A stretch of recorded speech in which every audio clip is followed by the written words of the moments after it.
Katy ơi.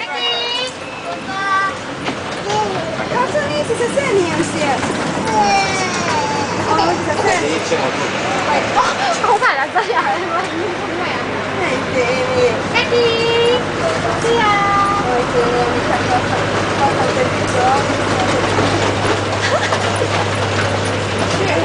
Con cùng nhau này nó lại nó sợ đấy. Sợ gì? Xe này nó đi bằng điện bên dưới mà. Vẫy tay chào không nào? Katy. Katy vẫy tay chào bố mẹ nào.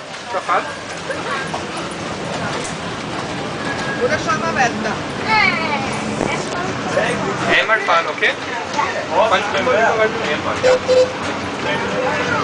Katy nhìn bố mẹ này chào này. Chào. Sướng quá.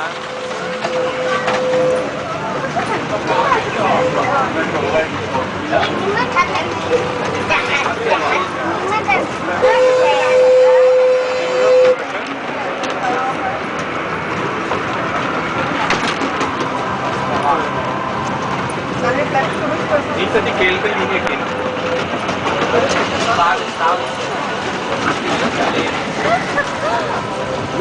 Gut, ja.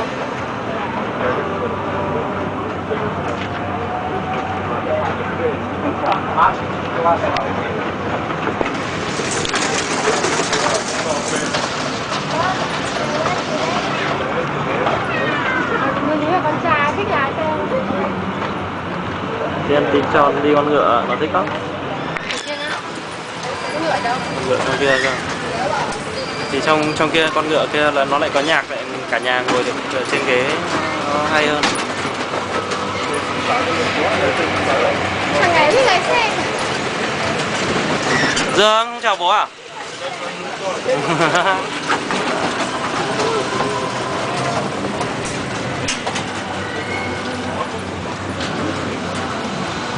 Katy không chào bố à?